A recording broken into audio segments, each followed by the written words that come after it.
नमस्कार दोस्तों। तो आज हम लोग शुरू करेंगे नागपुरी ग्रामर का एक इम्पोर्टेंट टॉपिक जिसका नाम है संज्ञा। ये संज्ञा नागपुरी में विचार करने का तीन आधार है। जो पहला है अर्थ के आधार पर, दूसरा है सजीव निर्जीव के आधार पर और तीसरा है गिनती के आधार पर। तो एक झलक में याद कराने वाला जो सिनॉप्सिस है वो देख लीजिए एक बार। इसमें आपको पता चलेगा कि संज्ञा में हमें क्या पढ़ना है। पहला हम लोग पढ़ेंगे अर्थ के आधार पर संज्ञा, जो व्यक्तिवाचक, जातिवाचक, भाववाचक, समूहवाचक और द्रववाचक में विभाजित है। और दूसरा पढ़ेंगे सजीव निर्जीव और तीसरा पढ़ेंगे गिनती के आधार पर। तो हिंद जो अगर कोई आप लोग संज्ञा अगर पढ़ रहे हैं दोस्तों, अगर कोई पूछे कि संज्ञा कितने तरह के होते हैं तो 5 तरह के होते हैं मत बोल दीजिएगा, मतलब कि नहीं बोलना है आपको, वो गलत हो जाएगा।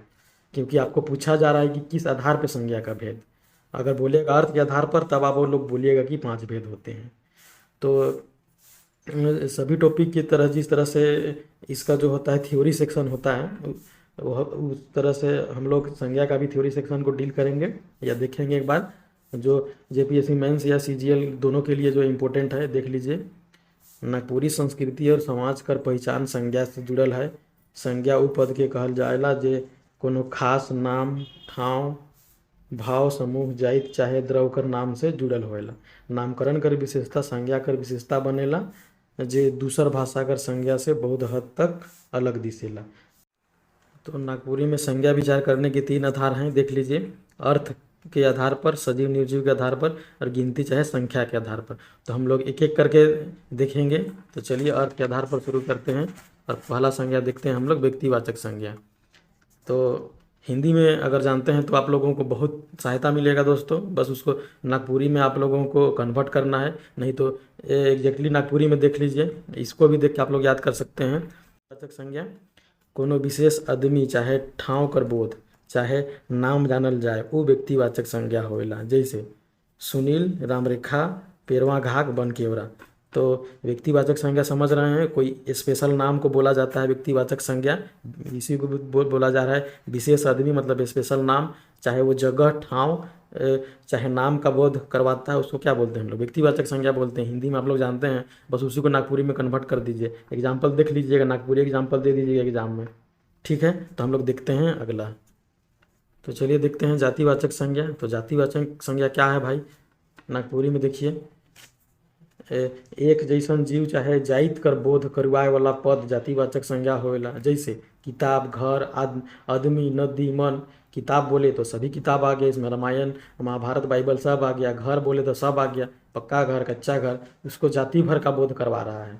आदमी बोले तो सब आ गया, स्त्री, पुरुष, महिला या फिर ट्रांसजेंडर सभी आ गए। नदी बोले तो सभी नदी आ गए, गंगा, जमुना, ब्रह्मपुत्र सभी। तो इस तरह से जाति भर का बोध कराने वाले संज्ञा को जातिवाचक संज्ञा कहते हैं। तो चलिए हम लोग देखते हैं भाववाचक संज्ञा। गुण, दोष, अवस्था, भाव जैसन पद कर जानकारी ई संज्ञा से संबंधित होएला। जैसे अच्छा, बेस, नगद, ईमानदारी, जवानी, लाल, पियर, मन। तो भाववाचक संज्ञा तो समझ ही रहे हैं आप लोग। जैसे गुण, दोष, अवस्था। गुण मतलब क्या है? अच्छा है, बेस है, नगद, ईमानदारी, ये सब क्या है? भाव है। तो भाववाचक संज्ञा भी आसान है, एक बार देखिएगा समझ में आ जाएगा। हम लोग देखते हैं समूहवाचक संज्ञा।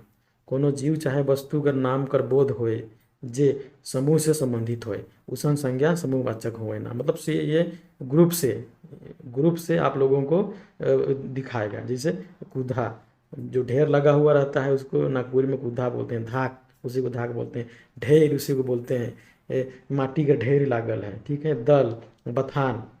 बथान आप लोग सुने होंगे नागपुरी वाले, जो बैल या बकरी को जो बैठाया जाता है पेड़ के नीचे बहुत सारा, उसको बथान बोलते हैं। तो ये समूह का बोध कराता है, ठीक है।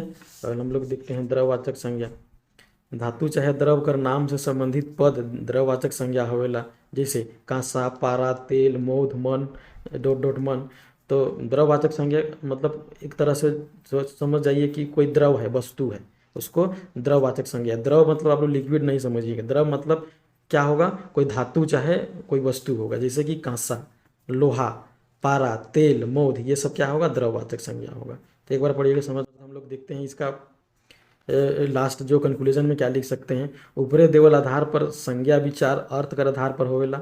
यह भाग के नागपुरी भाषा महत्व देवल जाए। मतलब जो हम लोग अभी ऊपर पढ़े उसी को नागपुरी में महत्व दिया गया है। मगर NCERT आधुनिक काल में 3 ठो संज्ञा का जानकारी देवेला। एनसीईआरटी 3 संज्ञा का ही जानकारी देता है दोस्तों। इसको आप लोग देख लीजिए, बहुत इंपॉर्टेंट है। पहला व्यक्तिवाचक, जातिवाचक, भाववाचक। इसके बाद आप लोग जो बच गए हैं जो संज्ञा, इसको बस आप लोग याद रखिएगा। सजीव निर्जीव के आधार पर जो जो संख्या में जीव होता है उसको जीवधारी संख्या, जिसमें निर्जीव होता है बेजीवधारी संख्या कहते हैं।